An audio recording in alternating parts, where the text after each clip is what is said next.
que vem à sua mente quando você ouve a palavra santidade?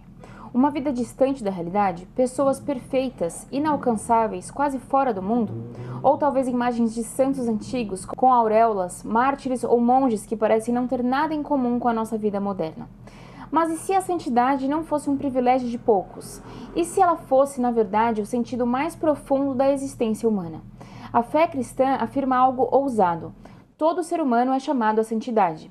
Não importa sua profissão, sua história, suas quedas ou suas limitações. A santidade não é fugir do mundo, mas aprender a viver nele com os olhos fixos em Deus. Não é a ausência de luta, mas a fidelidade no meio dela. Neste vídeo vamos compreender o que realmente significa ser santo, o que dizem a Bíblia, o Catecismo da Igreja Católica, o direito canônico, quem foram os santos comuns que viveram essa vocação e, sobretudo, como uma pessoa comum, como eu e você, pode ser santa hoje. A palavra santidade atravessa séculos de história, fé e reflexão humana. Embora muitas vezes seja associada apenas a figuras extraordinárias, distantes da vida comum, a santidade, segundo a fé cristã, é um chamado universal, profundamente ligado à existência cotidiana de cada pessoa. Historicamente, o conceito de santidade nasce no próprio Antigo Testamento. O termo hebraico, kadosh, significa separado, consagrado, reservado para Deus. Deus é santo por excelência e tudo que lhe pertence participa de algum modo dessa santidade. Em Levítico, o Senhor diz: "Sede santos, porque eu, o Senhor, vosso Deus, sou santo." Isso está em Levítico 19:2. Aqui já se percebe que a santidade não é apenas um atributo divino, mas um convite feito ao homem. No Novo Testamento, a santidade ganha uma dimensão ainda mais profunda. Em Jesus Cristo, Deus se aproxima da humanidade e mostra que a santidade não é isolamento do mundo, mas amor vivido até as últimas consequências. Cristo não escolhe apenas os perfeitos. Ele chama os pescadores, cobradores de impostos, mulheres marginalizadas, pecadores públicos. São Paulo escreve: "Esta é a vontade de Deus, a vossa santificação." Ou seja, a santidade não é opcional nem privilégio de poucos. É parte essencial da vocação cristã. O Catecismo da Igreja Católica, especialmente nos números 2012 a 2016, ensina que a santidade é obra da graça de Deus, mas exige a cooperação livre do homem. O Catecismo afirma que todos os fiéis, de qualquer estado ou condição, são chamados à plenitude da vida cristã e à perfeição da caridade. Em outras palavras, santidade não significa ausência de pecado, mas uma vida constantemente orientada para Deus, com luta, arrependimento, conversão e amor. O Catecismo também esclarece que a santidade não se limita a práticas externas, mas se manifesta principalmente na caridade, no amor a Deus e ao próximo. Ser santo é viver as bem-aventuranças, carregar a própria cruz, perdoar, servir e confiar em Deus, mesmo nas dificuldades. Eu peguei aqui o Catecismo da Igreja Católica, então vamos ler esses parágrafos que eu citei. A santidade cristã.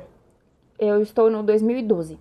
Sabemos que tudo contribui para o bem daqueles que amam a Deus, pois aos que ele conheceu desde sempre, também os predestinou a se configurarem com a imagem de seu Filho, para que este seja o primogênito numa multidão de irmãos.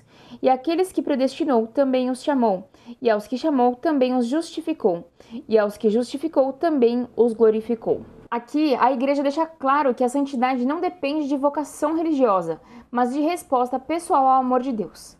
E no parágrafo 2013, todos os fiéis cristãos de qualquer estado ou ordem são chamados à plenitude da vida cristã e à perfeição da caridade. Todos são chamados à santidade. Sede, portanto, perfeitos como vosso Pai Celeste é perfeito. Para conseguir esta perfeição, façam os fiéis uso das forças recebidas, a fim de que, cumprindo em tudo a vontade do Pai, se dediquem inteiramente à glória de Deus e ao serviço do próximo. Assim, a santidade do povo de Deus se expandirá em abundantes frutos, como é demonstrado luminosamente na história da Igreja pela vida de tantos santos. Ou seja, o Catecismo aqui afirma que a santidade é dom e caminho ao mesmo tempo. Não se trata apenas de fé interior, mas de uma fé que transforma atitudes, escolhas e comportamentos concretos. No parágrafo 2014, a Igreja esclarece que esse caminho exige esforço, mas nunca sozinho. O progresso espiritual tende à união sempre mais íntima com Cristo. Esta recebe o nome de mística, pois ela participa no mistério de Cristo pelos sacramentos, os santos mistérios, e nele, no mistério da Santíssima Trindade. Deus chama a todos a esta íntima união com Ele, mesmo que graças especiais ou sinais extraordinários dessa vida mística sejam concedidos apenas a alguns, com o objetivo de manifestar o dom gratuito feito a todos. A santidade envolve luta interior, renúncia e perseverança, mas conduz à verdadeira liberdade. No parágrafo 2015, recorda que ninguém se santifica isoladamente. O caminho da perfeição passa pela cruz. Não existe santidade sem renúncia e sem combate espiritual. O progresso espiritual envolve ascese e mortificação, que levam gradualmente a viver na paz e na alegria das bem-aventuranças. Aquele que vai subindo jamais cessa de progredir de começo em começo, por começos que não têm fim. Quem se eleva jamais cessa de desejar aquilo que já conhece. E por fim, o parágrafo 2016 sintetiza tudo ao afirmar que os filhos da Santa Igreja, nossa mãe, esperam justamente a graça da perseverança final e a recompensa de Deus, seu Pai, pelas boas obras realizadas com sua graça, em comunhão com Jesus. Observando a mesma regra da vida, os fiéis cristãos partilham a feliz esperança daqueles que a misericórdia divina reúne na cidade santa, a Nova Jerusalém, descendo do céu de junto de Deus, vestida como noiva. Esses parágrafos mostram que para a Igreja Católica a santidade é graça recebida, vida transformada e esperança eterna. E do ponto de vista do direito canônico, a santidade aparece de forma mais explícita no processo de canonização, que é o reconhecimento oficial pela Igreja de que uma pessoa viveu as virtudes cristãs de modo heróico e está na glória de Deus. O Código de Direito Canônico não cria santos, ele regula juridicamente o processo pelo qual a Igreja declara aquilo que crê ter acontecido. A canonização passa por etapas bem definidas. Primeiro, a pessoa é chamada de servo de Deus. Depois, se reconhecida a vivência heróica das virtudes, torna-se venerável, com a comprovação de um milagre atribuído à sua intercessão. É proclamada beata e, com o segundo milagre, é finalmente canonizada, ou seja, declarada santa para toda a Igreja. Esse processo é rigoroso, longo e profundamente investigativo, envolvendo teólogos, médicos e juristas. No entanto, é fundamental compreender algo essencial. Nem todo santo é canonizado. A própria Igreja reconhece a existência da chamada Igreja Triunfante, composta por incontáveis santos anônimos, homens e mulheres que viveram o Evangelho fielmente, mas nunca foram oficialmente reconhecidos. O Dia de Todos os Santos, celebrado em 1º de novembro, é justamente a memória desses santos desconhecidos. Ao longo da história, a Igreja nos apresenta pessoas de referência que ajudam a compreender a santidade em diferentes contextos. Santo Agostinho, por exemplo, mostra que a santidade pode nascer de uma vida profundamente marcada por erros, desde que haja arrependimento verdadeiro. Santa Teresa d'Ávila ensina que a santidade é um caminho interior de amizade com Deus. São Francisco de Assis revela que a pobreza e a simplicidade podem ser caminhos luminosos para a santidade. Santa Teresinha do Menino Jesus demonstra que pequenos gestos feitos com grande amor, a chamada pequena via, são suficientes para alcançar a santidade. Mas talvez os exemplos mais impactantes sejam justamente os santos comuns, pessoas que viveram vidas aparentemente normais. Santa Giana Beretta Molla era médica, esposa e mãe. Escolheu salvar a vida de sua filha, mesmo sabendo que isso custaria a sua própria. São José, o pai adotivo de Jesus, nunca pronunciou uma palavra nas Escrituras, mas sua santidade se revela na obediência silenciosa, no trabalho honesto e na fidelidade diária. Mais recentemente, Carlo Acutis, um adolescente apaixonado por tecnologia, mostrou que a santidade é possível no mundo digital, usando a internet para evangelizar e testemunhar a fé.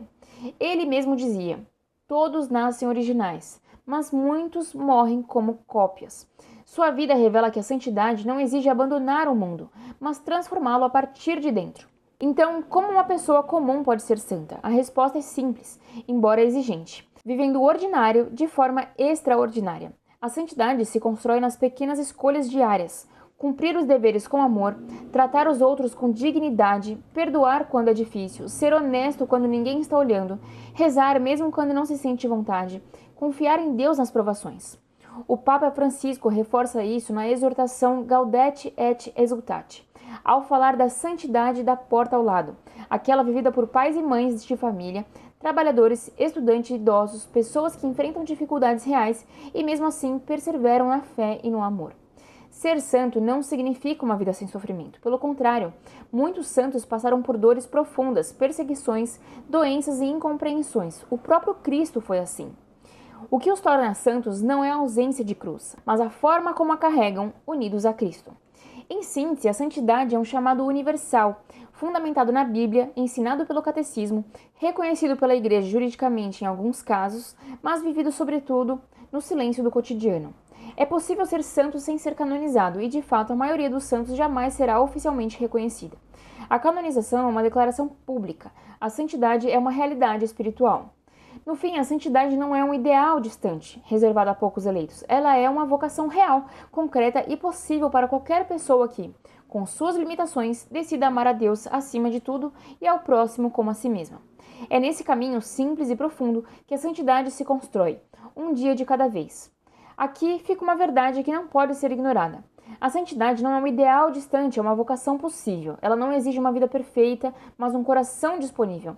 Não pede feitos extraordinários, mas fidelidade nas pequenas coisas. A maioria dos santos nunca serão canonizados. Eles vivem no anonimato, no silêncio de uma casa simples, no trabalho honesto, no cuidado com os filhos, na doença suportada com fé, no perdão concedido quando ninguém vê. São esses que formam a grande multidão de santos. Ser santo não é ser impecável. É levantar-se sempre, confiar sempre, amar sempre. É permitir que Deus transforme a vida comum em lugar de encontro com o Eterno. No fim, a pergunta não é se a santidade é possível. A verdadeira pergunta é: você está disposto a responder esse chamado? Porque a santidade não começa no céu. Ela começa hoje, aqui e agora.